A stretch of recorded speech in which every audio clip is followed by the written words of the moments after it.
the Pod Network Entertainment.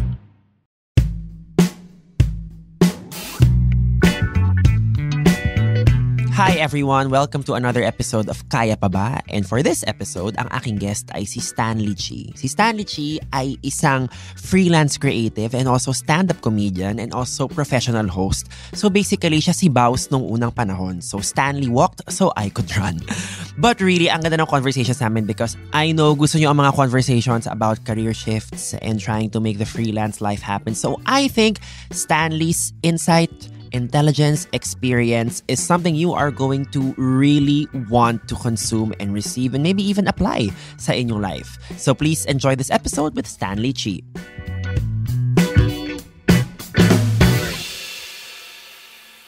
And my guest sa episode na to is a fellow freelancer, fellow hustler, fellow host, fellow stand-up comedian, fellow podcaster. So I think he walked so I could run. Charing, please welcome Stanley Chi into the pod. Hello, ang tawag mo sa mga viewers mo. Wala pa. For now, troll farm ang tawag ko sa kanila. Mga kaya naman. Mga kaya naman, mga kaya natics, mga kayashans. Ano ba matawag mo sa mga fans mo?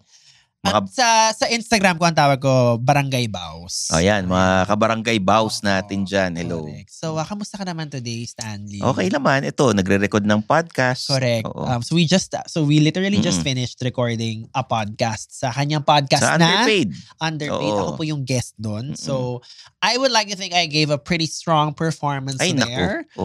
So, listen to that. But thank you for joining me here. Thank you for inviting me. Okay. So, we bump into each other a lot.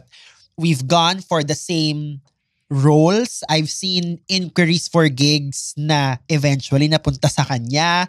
So it actually kind of feels great to be able to interview you tonight. Talaga? Oo.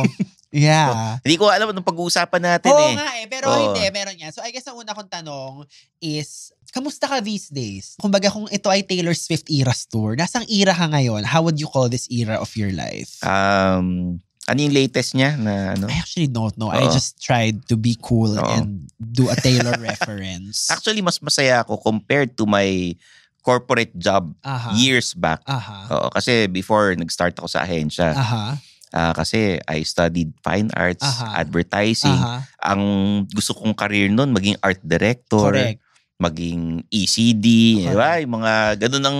Grabe yung term na ECD, no? Pag so executive creative director. So ang ECD po sa advertising, basically, ikaw ang may final say. Ikaw ang bata sa lahat ng creative materials. Ikaw yung boss ng writer tsaka ng art director. Correct. Yun ang goal ng lahat ng mga nagtrabaho sa ahensya.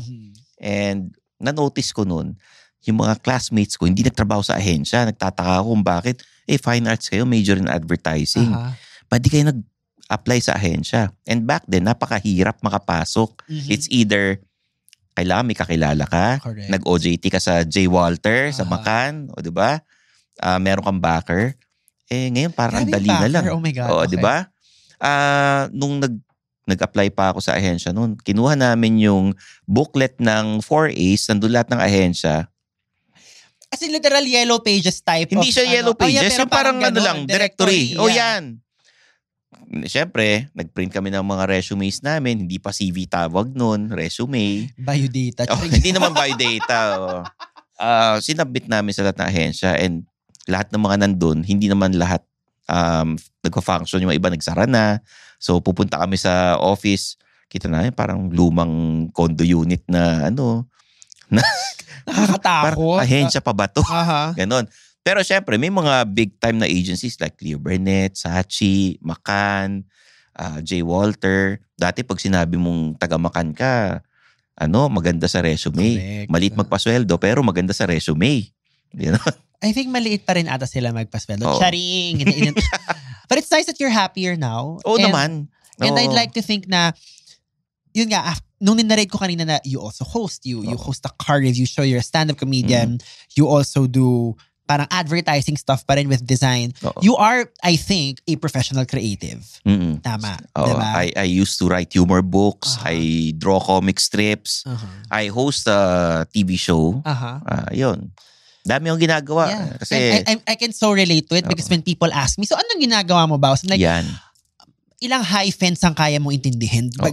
Nasabihan, right? nasabihan na rin ako dati ng editor ko na, ano ba talagang gusto mong gawin? Maging cartoonist, maging stand-up comedian, maging artista, maging ganito. Oh my ganyan. God. Tapos yung mga hindi pa uso freelancing before. Correct. Kasi nga 10 years ago, hindi pa dati uso. Dati pag sabi mong freelancing, parang that's kind of a lost cause. Now, parang people want to freelance. Sinabihan pa ako, so you're a freelancer. That's a nice way of saying that you're unemployed. Wow. Ginanon pa ako dati. Oh my God. But times have changed. And actually, kailangan magpupursige ka rin, didiskarte ka, and kailangan may swerte. Correct.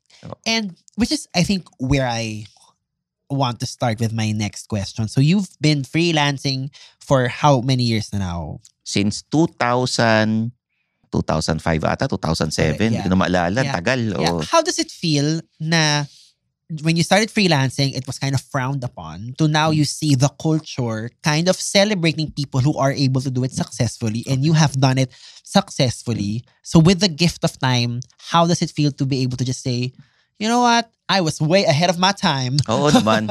Oo, marami akong ginawa na parang pure tapang and lakas ng loob. Mm-hmm. And nung time na nag-freelance na hindi pa uso, syempre, sabi ko nun, pag tumagal ako sa ahensya, baka mamatay ako kagad. Oh my God. Yun ang sinabi. Yun ang iniisip ko. Super. I mean, nung agency ako, may mga office mates ako na ang leave lang nila is kapag na-hospital na sila. Yun. I know so many people na nasa ahensya hanggang ngayon, nasakitin. Correct. Lagi na ospital. Tapos, may mga narinig ako na mga ECD. Alas 9 ang pasok, 8:30 dapat nandun na yung mga art director tsaka writer. Sabihin, what are you doing? Tatawag sa telepono. What are you doing? What are you doing? Ganyan. Masyadong micromanager. Yeah. And then, I think medyo nag-improve na naman, pero yun yung mga horror stories na kinikwento sa akin from like 12, 13 years ago. Oo. Ngayon, mukhang mababait na yung mga taga-ahensya, pero wala na yung puso ko doon. Hindi ko na gusto kasi nga, inisip ko, gusto ko mababuhay ko eh. Mas hawak ko oras ko. And tsaka dati, yung transportation medyo mahirap. Kasi nakatira ako sa Binondo before. Yung opisina namin sa Makati. Pagpasok ko sa opisina, pagod na ako. May sariling timesheet entry dapat yung pag-commute. Oo, yung pag nasa creatives ka, hindi naman importanteng maaga ka dumating minsan eh. Correct. Importante matapos mo deadline mo. Correct. Ganoon. Kaya rin may mga times na gusto kong sabunutan yung mga creatives ko dati kasi parang kaming mga accounts dapat nandito na kami agad-agad. Yun ang sa akin na nag-overtime kami, papasok kami ng, sabihin natin, 9 o'clock ang pasok. Ano ba naman yung 10 o'clock kami pumasok, di ba? Tapos tatapusin namin yung deadlines, lahat ng revisions from the AE. Swerte namin kung mabait yung AE namin na maayos makipag-usap and then marunong magsulat. Maintindihan namin yung JO, explain sa amin na maayos. Yeah. So, I mean, it's great na, yun nga, talagang isa ka ng poster boy ng freelancing. I guess ang gusto ko malaman, you obviously had to diversify and try new things to be able to make this freelancing thing work. Can you just share with me how each diversification happened? Like, kailan dumating yung hosting and then yung stand-up and then eventually you wrote a movie, right? A screenplay. Yung book ko was adapted into a movie. Like I wanna, kasi parang feeling ko, luck and also meeting the right people and having the right parang skill set at that time plays a big part there. So I kind of wanna demystify this part of your life. Mabagal pa yung internet ng mga panahon na yun. So mas mahirap yung ginawa ko. Wala akong kakilala, wala akong connections, wala akong kamag-anak sa kung saan industry, no? I started as an advertising guy, art director. And then, back then, gusto ko mag-drawing ng comic strips kasi I like writing jokes. So, alam mo na, pag nasa ahensya ka, maraming bond paper doon, maraming photo paper. So, ganun po kaluma kasi nasa bond paper era pa po tayo. Maraming that was the time na binaburn yung mga files sa CD. Sasubmit mo sa supplier. By the way, huli ako nag-burn ng CD. High school ako 2005. So, I'm just letting ganun, you know. Yan yung mga panahon na nasa ahensya ako. Sabi ko, may mga AE na account executive ng mga newspaper pumupunta sa office namin. And lagi ako nagbabasa ng dyaryo doon yung mga comics. So sabi ko, maggawa kaya ako ng sarili kong comics na na babagay dun sa newspapers. So parang style ahensya, ginawa ko, nagpa-survey pa ako sa opisina, tapos market study, ano ba yung mga hinahanap nyo, ano yung binabasa ninyo. So based on that, nag-submit ako ng comic strip na hindi ginagawa sa local newspapers. Natanggap ako sa bulletin. Nice. Yun. Tapos, nag-resign ako, nag-work ako abroad. Pagbalik ko rito, sa Malaysia, traveling circus. Art director ako ng isang traveling circus before. So may mga kilala sobrang akong clown. meta ha, na art director ka ng traveling circus. May mga kaibigan akong clown, may mga kaibigan akong performer, may mga acrobat, di ba? Ganon. Pagbalik ko rito, sabi ko, kasi I've been doing my comic strips naman online, email ko. Gusto ko magkaroon ng compilation na libro. Yun. Sabi kaya nung ginawa ko nun, mabagal pa yung internet nun. So, I submitted the first 10 pages of the book. Tapos namili ako nag-research ako ng mga publishers. Etong publisher, mahal ang libro. Ayoko niyan. Dito tayo sa publisher na nag-humor books, tapos mas mura. May 2 publishers akong pinipilian. Pinili ko yung publisher kung saan makokontrol ko yung price tsaka yung giveaway. Kasi yung isang publisher, masyadong traditional, tsaka mahal yung libro niya. Iniisip ko, I'm targeting the high school kids or yung mga elementary. So yung 100 pesos mo, pag binili mo yung libro ko, may sukli ka pang 5 pesos. Sabo. Yun yung parang may may parang psychology na uy, may sukli pa ako pagka binili ko ng 100 pesos, ganyan. Versus dun sa isa, 150 yung libro niya. Tapos may newsprint, may white paper. Sabi ko, gulo naman yan. Ayoko nung masyado old school. Ayun. Nagkaroon ako ng 3 compilations noon. Tapos nag-open mic na ako as a stand-up comedian. Slowly but surely. May producer, kinausap ako. Sabi sa akin, Stan, gawa tayo ng TV show. Sama natin ganito. So nagko-conceptualize ako. Una, hindi ako naniniwala. Sige, umuo lang ako hanggang sa nagte-taping na kami. Hindi pa ako naniniwalang papalabas sa TV.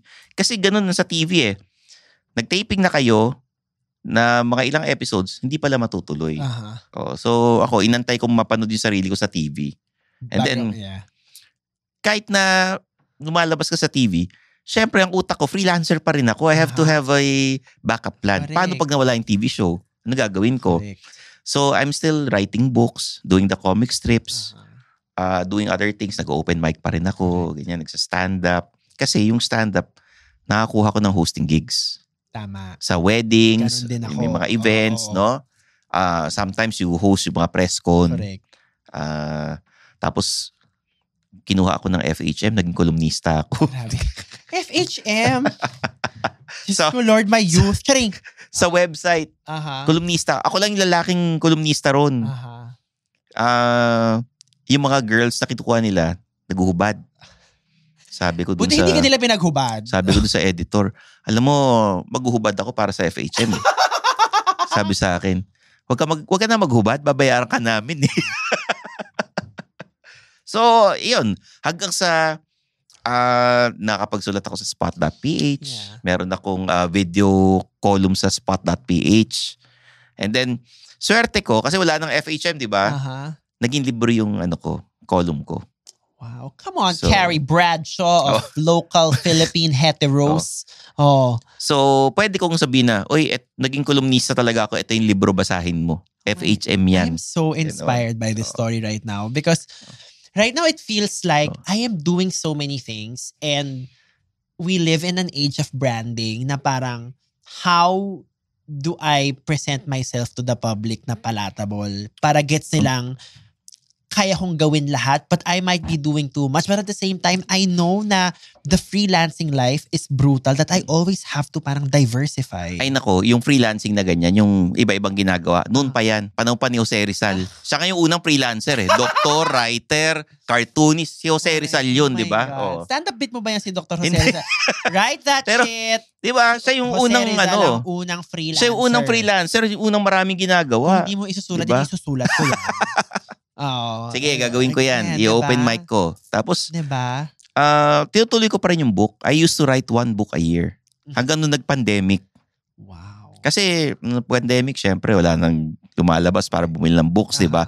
Every year, nasa book fair ako. May signing ako lagi ron. Pasabog. Tapos, nag-host pa rin ako. I love Napag-ano ko. I'm quite curious because you are Chinese, right? With a surname. At dumahay ka sa Binondo. Pursuing a career in the arts, how did parang your family Frowned upon. Nung nag-fine arts nga lang ako, nagalit sa akin yung mga kamag-anak. Wow, I'm sure minds have been changed already. But how was that like? Hindi lang mother ko nagalit sa akin, pati mga pinsan, auntie, tatawagan ka sa bahay, sabihan ka. Grabe yung tatawagan ka sa bahay? Tatawagan ka na, sa dami-dami ng course, bakit ka pa nag-fine arts? Alam mo, mahirap maghanap ng trabaho, ganyan. Iniisip ko naman, anong gagawin ko? Ayoko naman magtrabaho sa bangko. Diba? Ayoko yung 9 to 5 na nakakulong sa office. Hindi ko na-imagine yung sarili ko nun. Kaya nung nag-ahensya ako, nagsisi ako. Kasi nag-overtime tayo ron Pag may pitch, di ba, nag-overnight ka? Yan. Yan. Kapala mo. So parang na-realize ko. Tsaka ito, sabi ko, bakit yung senior art director tsaka yung ako na art director, pareho lang ginagawa namin. Tapos nakita ko senior art, kasi matanda siya kaya senior art director. So it was frowned upon but I'm sure you diversifying writing, doing cartoons, I'm sure it got even more confusing for them. Kasi mas maliit yung bayad. Correct. When you're a cartoonist, ito example lang. Pag ang cartoon strips mo sa dyaryo, wala pang 500 pesos yan. Ang pinakamalaking magbigay ng comic strip na bayad, Rappler dati. Yun ang chismis. Kasi naman, yung punchline na ginagawa ni Paul Medina, 3 sa isang setup, 3 punchline, mamimili ka. Tapos digital pa, so mas mahal. Yung sa newspaper, di ba, hindi ganun ka, parang everyday, tapos ang sinasabi nila sa amin, kikita ka ng pera pag may corporate sponsors ka. Correct. Parang sa artista. Pag artista ka, di naman malaki bayad sa showbiz Pag may commercial ka, may endorsements, mas malaki sweldo mo. Mas malaki kitain mo, makakaipon ka. Ganun. Sa stand-up, ganun din.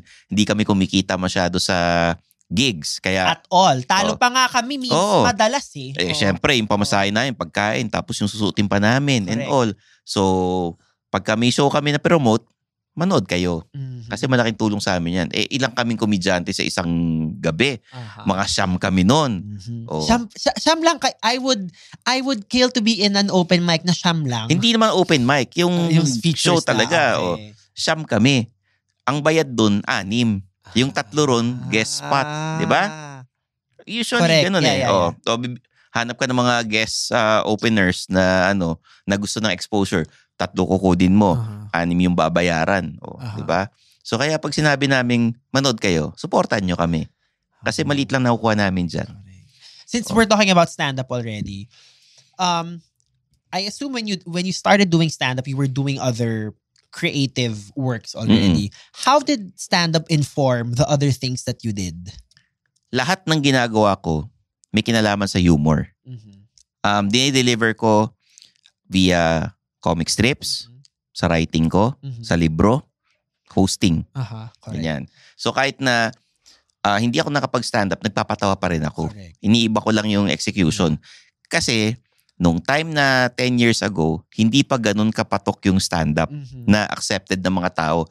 Ang iniisip nila, stand-up comedy, manlalait yung comedian ng audience or kakanta ng yung mga nire-request ng mga audience, bibigyan nyo ng pera, di ba? Yun ang iniisip nila before. Ngayon, kahit papano, alam na ng tao na may Comedy Manila, may ganitong type ng stand-up, parang kay Jokoy. Salamat, Jokoy, kasi nung ikaw pandemic, pa rin naman ang lodi naming lahat. Nung pandemic, hinanap ng tao yung local version ng stand-up comedy na ginagawa mo. Correct. Yun. So, when you started doing stand-up, how, I guess, nag-evolve din ba yung humor when you wrote cartoons? Kasi I'm sure that it's parang you have a new muscle trying to accomplish the same thing. Iba yung gusto ng tao pag nanonood ng stand-up versus yung nagbabasa. Iba yung funny pag binasa mo yung comic strip or yung binasa mo yung libro. Pag comic strip, visual eh. Pag libro, iba naman. Yung humor, medyo storytelling ng konti. Tapos yung punchline, nasa iba't ibang words na gagamitin mo. Ang stand-up naman yung delivery mo. Correct. Minsan pag binasa mo yung comedy bit, parang di ganun ka-funny. Pero nasa pag pause, diniliver mo, pagka correct. yung stage presence mo, parang nakakatawa pala, di ba? Yeah. Tama. Oh. So now, because people also know you to be, a professional comedian, ano nang role ng stand-up in your personal life? I asked that kasi, kunyari for me, yung stand-up for me is always an area for me to meditate about my queerness, reflect how far I've come in terms of being queer, which I don't get to do with my TikTok videos, with my hosting stuff. Kasi iba yung ginagawa natin sa TikTok. Halimbawa, iba yung humor na gusto ng tao sa TikTok. Sa TikTok, corporate parodies. Sa hosting, kailangan like authoritative ako. So for me, stand-up is that space for my queerness. Pero for you and the many things that you do, ano yung nagiging role ng stand-up? Yung stand-up ko kasi, ang market ko are the Filipino-Chinese. Parang yung comic strip ko before. Filipino-Chinese ang audience ko dyan. Tapos nag-inject ako ng mga, yung habang tumatagal, yung lumalaki ako during the 80s, 90s, yung mga nagtatrabaho ako, yung mga namamasyal ako sa mall, di ba? Yung mga na-observe ko ng everyday things. Tsaka pag may kakilala kang Chinese na kaopisina mo man, kamag-anak nyo, kaklase nyo, makarelate kayo. Correct. Ganun. Kaya nga pag kunyari ni-invite ako out of town, inisip ko, may Chinese kaya na manonood dyan. Yun ang una kong gets. Kasi that's your brand, yeah. Oo parang kasi wala namang gumagawa. Ino-own ko naman, di ba? I know si Ansis Chinese din. Meron din siyang bit. And he just started doing that recently. Sa akin, iba naman yung point of view namin eh. Ibang Chinese naman si Ansis eh. Correct. Ako, iba naman. So, magkakatalo talaga yan sa parang point of view. Parang yung joke ko lang yan, yung hindi lahat ng bakla magkakakilala. The same na hindi po lahat ng Chinese. Yan. Hindi naman lahat ng Chinese. May joke ako na ganyan. Hindi lahat ng Chinese magkakakilala. Maybe lahat sila kumakain sa Gloria Maris, pero hindi ibig sabihin na magkakakilala silang lahat. Hindi na Gloria Maris ngayon. Ano na ba? Saan na sila? Ibang restaurant na yung nasa may Banawe. Oo. Which one? Mandarin Sky. Yun yung sikat ngayon. I haven't been there. I assume masarap. Oo. Tsaka sa Golden Fortune. Saan naman to? Sa Banawe. Nakita kami ni Ansis dun. Magkakilala kayo ha? Hindi pa kami, kinuha ko na siya before sa stand-up. Pero nung Christmas, yung pamilya niya, tapos yung pamilya ko, kumakain doon sa Golden Fortune. Goy! So, ang last question ko lagi dito sa aking pod ay, the last task is for you to go back to, I ask you to go back to a time wherein medyo, hindi naman sa hindi mo kakayanin, pero parang very delicate time in your life. So, I guess, kinwento mo kanina na umabot sa point na tumatawag yung mga tita mo sa'yo para, I guess, to choose a different course. To let me, choose either commerce or computer science. Correct. Yun yung uso dati, computer science. To choose something else that maybe conventionally ang success rate ay maayos. But knowing what you know now, and you've been doing freelance, you've been a freelance creative, very successful the last few years, what would you tell that version of Stanley?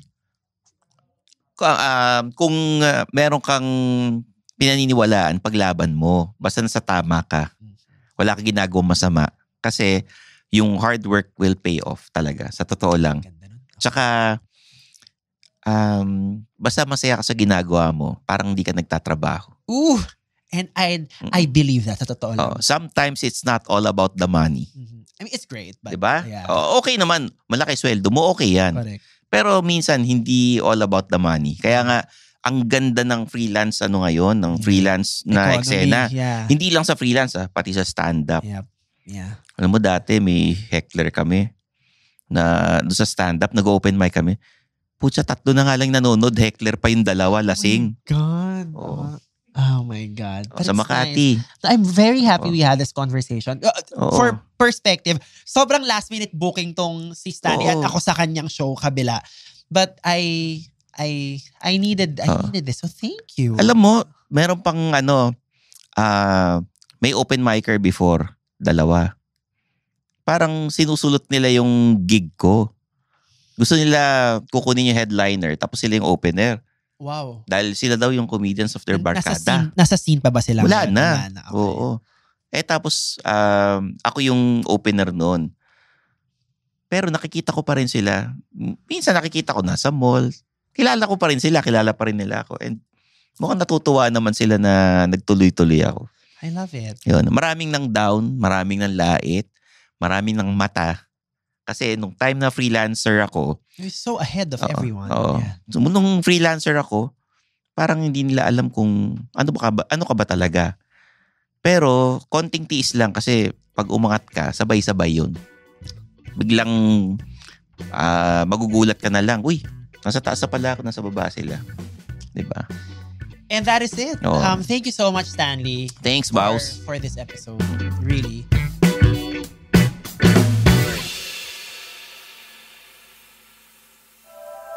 The opinions of podcast creators, hosts, and guests are not necessarily reflective of the official stance of the Pod Network Entertainment, its hosts, or other network programs. The content created by the people behind the podcast is personal and not meant to harm any religion, ethnicity, group, organization, company, or individual.